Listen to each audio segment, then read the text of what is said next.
اس باپ کو دیکھنے سے مر جانا، یا اپنی ماں کو کہتا ہے کہ میں اس باپ کے نطفے میں سے نہیں ہوں جس کا تو نام لیتی ہے، بلکہ میرے باپ کے ساتھ تم نے کسی اور کو بھی شریک کیا ہوا ہے۔ ماں جو محبت کا مرکز ہے، بیٹے کے ہر گناہ کو معاف کر دے گی، لیکن اپنی عصمت پر شراکت کی تہمت کو کبھی معاف کر سکتی قرآن۔ اور قرآن نے یہ خود مثال دی، یہ قرآن نے مثال دی۔ قرآن نے 18واں پارہ کہا اگر تم اپنے باپ کے ساتھ کسی کو شریک گوارا نہیں کرتے تو خالق کائنات کے ساتھ شریک کیسے بنا لیتے ہو؟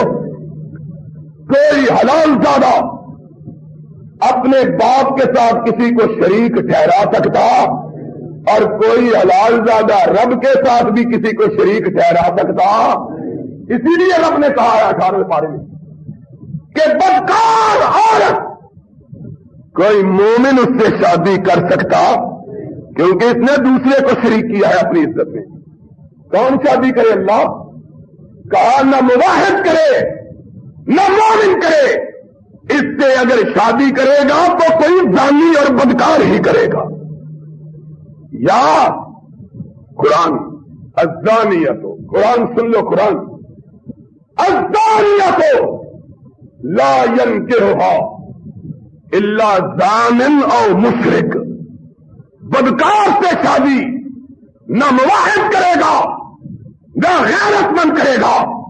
اللہ کون کرے گا؟ فرمایا جو رب کے ساتھ شریک ٹھہرانے والا ہے یا وہ کرے گا، یا جو عورتوں کے ساتھ شریک بننے والا ہے وہ کرے گا۔ جس کے خون میں خالص، جس کی رگوں میں خون ہے، وہ بدکار عورت سے شادی کر سکتا، اور نہ ہی رب کی توحید کا ماننے والا اس سے شادی۔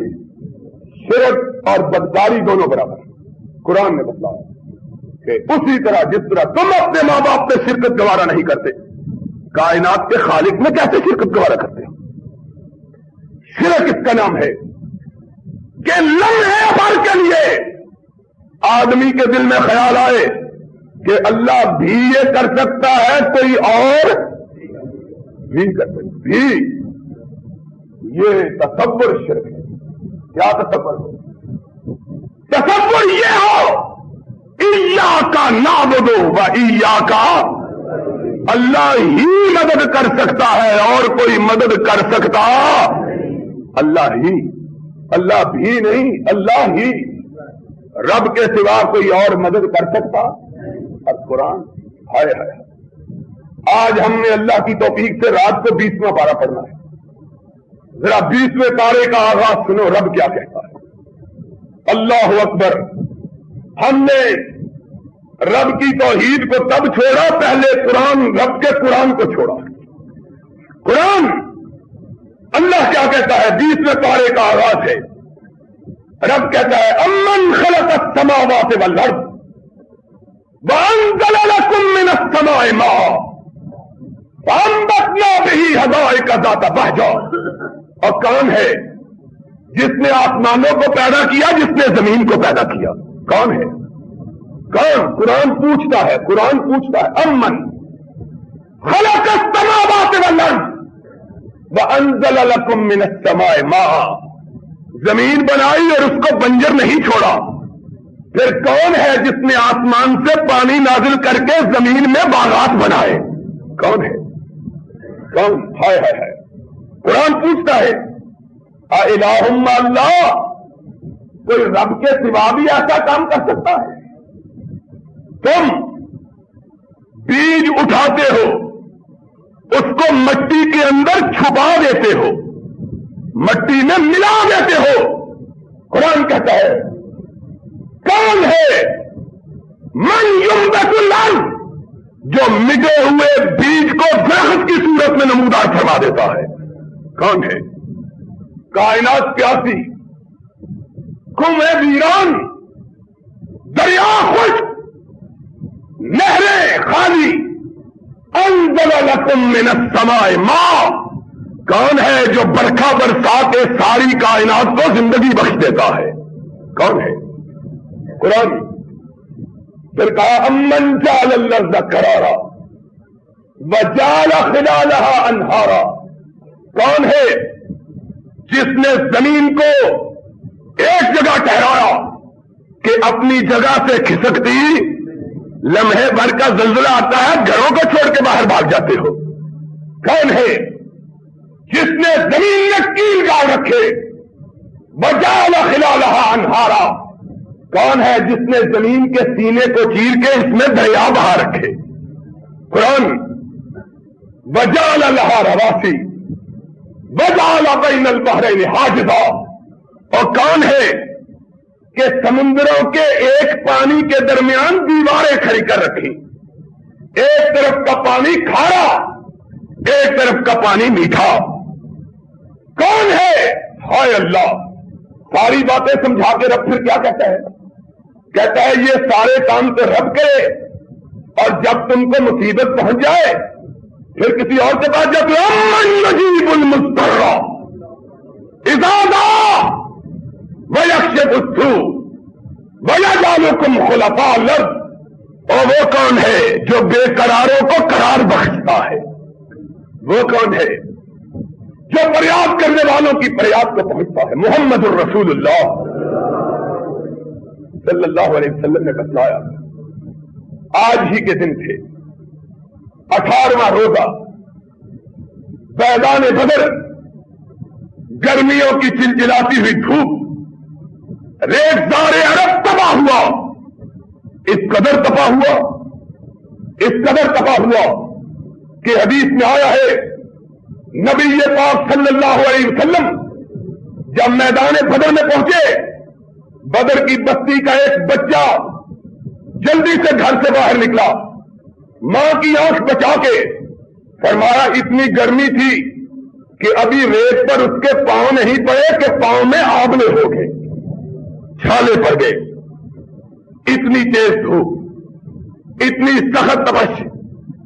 مومنوں نے بھی روزہ رکھا ہوا، مومنوں کے سردار نے بھی روزہ رکھا ہوا، سامنے دشمن کھڑا ہے، نبی کے ساتھ 313 چھوٹے چھوٹے بچے، کمزور بوڑھے، بخار سے مارے ہوئے جوان۔ مدینہ طیبہ میں نبی پاک کی آمد سے پہلے بخار کی وبا تھی، ہر سال وبا ہوتی، زرد بخار ہوتا، سینکڑوں کی تعداد میں لوگ مر جاتے۔ نبی نے جب یثرب کو اپنا مسکن بنایا تو عرش الہی کے سامنے اپنی جھولی پھیلائی، کہا اللہ تیرا آخری نبی اس بستی میں آیا ہے، اس بستی کو وباؤں سے پاک کر دے۔ محمد الرسول اللہ صلی اللہ علیہ وسلم نے فرمایا دنیا کی ہر بستی میں وبا آئے گی، مدینے میں قیامت تک وبا نہیں آئے گی۔ تو وباؤں کے مارے ہوئے لوگ، ہجرتوں کے ستائے ہوئے چھوٹے چھوٹے بچے، اور اتنی بے سر و سامانی کا عالم کہ آپ حیران رہ جائیں۔ 313 کے پاس صرف 3 سواریاں، 313 مجاہدوں کے پاس سواریاں کتنی؟ صرف 3۔ غربت کا عالم، فقیری کا عالم، سامنے دشمن کھڑا، 1000 کا لشکر جرار، سرخ و سفید چہرے، لڑنے کے لیے پوری طرح آمادہ، 100 گھوڑوں کا سوار دستہ، لا لشکر الگ۔ نبی کبھی اپنے ساتھیوں کو دیکھے، کبھی دشمن کو دیکھے، اور پھر کیا کہا؟ امن یجیب المضطر۔ نیچے تپتی ہوئی زمین، اوپر آگ برساتا ہوا آسمان۔ نبی اپنے خیمے سے باہر نکلے، نبی کا یار غار نبی کے ساتھ سائے کی طرح چمٹنے والا، لمحے بھر کے لیے نبی سے جدا نہ ہونے والا صدیق بھی پیچھے نکلا۔ آقا کہاں جاتے ہو؟ آقا نے نگاہیں اٹھائی، صدیق نے دیکھا کہ نبی کی آنکھوں سے آنسو رواں ہیں۔ حضرت ابو بکر سے برداشت نہ ہوا، آگے بڑھ کے کہنے لگے میرے آقا کیوں روتے ہو؟ فرمایا ابو بکر آج محمد جتنا بے چین ہے زندگی میں کبھی اتنا بے چین نہیں ہوا۔ آقا کیا بات ہے؟ فرمایا ابو بکر میری کل کائنات یہی 313 تھے، میں ان کو لے کے آ گیا ہوں، پوری کائنات میں محمد کے ماننے والوں میں ان کے سوا کوئی بدلہ نہیں ہے. یہ میری کل پونجی ہے. اور اس کے مقابل کفر اپنی پوری قوت لے کے آیا. میں بے سر و سامانی کے ساتھ آیا ہوں. کبھی ان کی قوت کو دیکھتا ہوں, کبھی اپنے ساتھیوں کی کمزوری کو دیکھتا ہوں. ابو بکر عرض کرتے ہیں اللہ کے رسول پھر کیا ہوگا؟ ہائے ہائے. اور توحید کا درس سیکھ لو. کن کے پاس مانگنے کے لیے جاتے ہو؟ آقا کائنات نے کہا ابو بکر پھر رب کے دروازے پہ دستک ہوگی. اپنے ماتھے کو ننگی زمین پہ رکھا, تپتی ہوئی ریت پہ رکھا. ابو بکر کہتے ہیں میں نے کبھی نبی کو اس طرح بلبلا کے روتے ہوئے نہیں دیکھا جس طرح میدان بدر میں روتے ہوئے دیکھا ہے. نبی کی سسکیاں, نبی کی آہیں, نبی کی کراہیں, نبی کے رونے کی آواز سے میدان گونج اٹھا. ابو بکر کہتے ہیں میں نے زمین پہ نظر ڈالی, ساری ریت نبی کے آنسوؤں سے تربتر ہو گئی, بھیگ گئی. جلدی سے آگے بڑھے, حضور کے کندھے پہ ہاتھ رکھا. حضور سجدے میں گرے ہوئے ہیں. کہا آقا سر کو اٹھا لیجیے, جس کو آپ نے پکارا ہے وہ آپ کی پکار کو کبھی رد نہیں کرے گا. نبی نے چہرہ اٹھایا. حدیث کے الفاظ ہیں آنسوؤں سے ریت بھیگی ہوئی, اور بھیگی ہوئی ریت کونین کے شہنشاہ کے چہرے پہ ملی ہوئی. چہرہ ریت سے آلودہ. نبی نے سر کو اٹھایا. ناگا نظر آسمان کی طرف اٹھ گئی. صدیق کے کندھے پہ ہاتھ رکھا. فرمایا صدیق ھذا جبریل. آخر زندے انہوں نے پر سے اور اس ابو بکر جاؤ اپنے ساتھیوں کو خوشخبری دے دو کہ محمد کی پکار کو رب نے سن لیا ہے, اور محمد کی مدد کے لیے اللہ نے جبریل کی قیادت میں فرشتوں کا لشکر بھیج دیا ہے. امن یجیب المضطر اذا دعاہ. کون ہے؟ توحید کا معنی سمجھو. یہ نہیں کہ اوروں سے, کبھی اس کے گھر سے, کبھی اس کے گھر سے, کبھی اس کے در سے, کبھی اس کے در سے. اور مومن وہ ہے جو رب کے دوارے کو کبھی چھوڑنا گوارا. بڑوں بڑوں پر مصیبتیں آئی, قدموں میں ڈگمگا ہٹائی, لوگوں نے بہکانا چاہا. کہا یہاں سے کیا ملے گا, چلو کسی اور خانقاہ پہ چلے چلے. انہوں نے کیا کہا رب کے دوارے پہ مر جانا گوارا, کسی غیر کے دروازے سے خیر لینی گوارا. توحید کرا.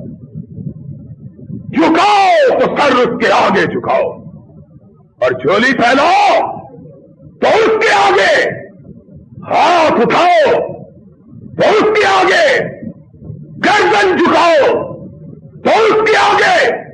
اور کسی کو اپنا مالک سمجھو تو عرش والے کو, رازق سمجھو تو عرش والے کو, خالق سمجھو تو عرش والے کو, نفع و نقصان دینے والا سمجھو تو عرش والے کو, عزتوں پہ سرفراز کرنے والا سمجھو تو عرش والے کو, ذلتوں سے بچانے والا سمجھو تو عرش والے کو. کہ عرش والے کے سوا ساری دنیا مل کے کچھ کر سکتی. توحید اس کا نام. اور توحید کس کا نام؟ توحید کس کا نام؟ اقبال نے کہا ہے کہ خدا خود کہے کہ یہ بندہ دو عالم سے خفا میرے لیے. توحید اس کا نام ہے کہ اللہ خود کہے کہ یہ بندہ دو عالم سے خفا. اس کے لیے قربانی نہیں. لوگوں کا مزاج ہوتے ہیں وہابی ہے, کسی کو نہیں مانتا. کہہ دو اگر خدا منوانا ہے تو عرش والے کے سوا کسی کو ماننے کے لیے تیار. کیا منوانا چاہتے ہو؟ بندوں کو کہتے ہو خدا بنا لے. یہ کوئی مومن کر سکتا؟ مومن نہیں کر سکتا. کسی اور سے سوال کرو. یاد رکھو اگر چاہو کہ تمہاری عبادتیں رنگ لائے تو اس کے لیے دو چیزوں کی ضرورت ہے. دو چیزیں. ایک کا بیان آج ہوا، ایک کا بیان اگلے خطبے میں ہوگا انشاءاللہ۔ اور وہ پہلی چیز کیا ہے کہ رب کی توحید میں خلل آنے، کیونکہ رب نے قرآن میں کہا ارأیت الذی یکذب بالدین فذلک الذی یدعو الیتیم ولا یحض علی طعام فویل للمصلین، نماز پڑھنے والوں کے لیے جہنم ہے، قرآن کہتا ہے، قرآن 30واں پارہ، فویل للمصلین 30واں پارہ، اب جی ہے کہ نہیں 30ویں پارے میں؟ فویل للمصلین، نماز پڑھنے والوں کے لیے کیا ہے؟ اللہ کہتے نماز بھی پڑھے اور جہنم بھی، فرمایا میرے سامنے بھی جھکتے اور میرے غیر کے سامنے بھی جھکتے، ان کی نمازوں کا کوئی فائدہ۔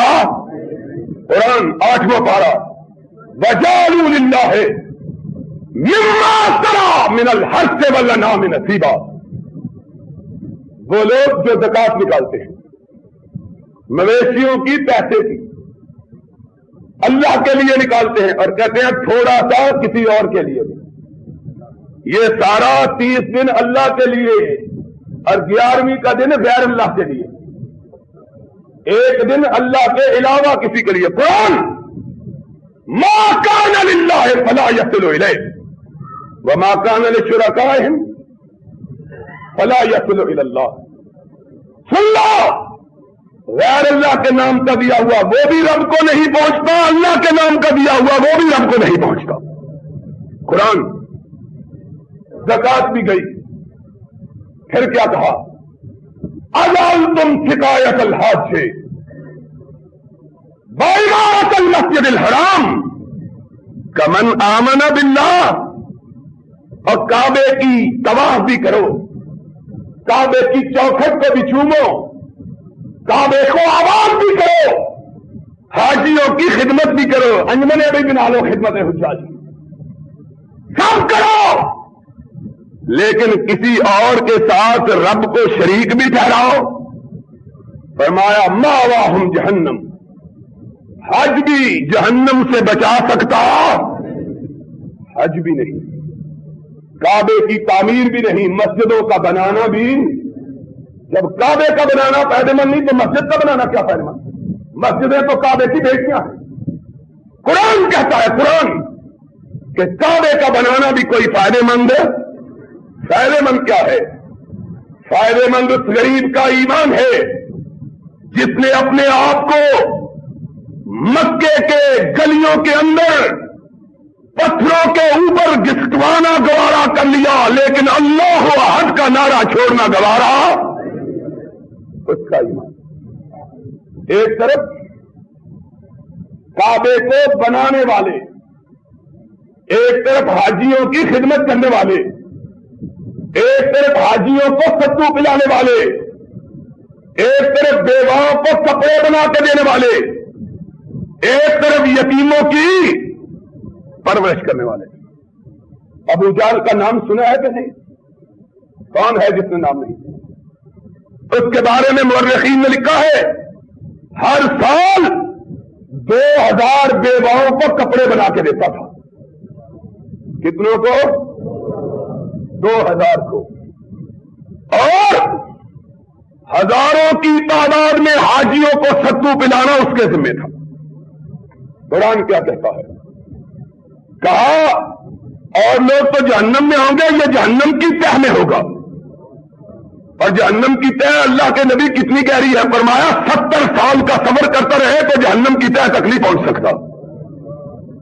ایک طرف ابو جہل ہے، حاجیوں کو پانی پلانے والا، ستو پلانے والا، بیواؤں کو کپڑے پہنانے والا، بیت اللہ کی تعمیر کرنے والا، ہر سال حج کرنے والا، ہر سال حج کرنے والا، حج کروانے والا، اور ایک طرف سمجھتا ہے مکے کے گھروں میں برتن مانجنے والی، مکے کے گھروں میں برتن مانجنے والی۔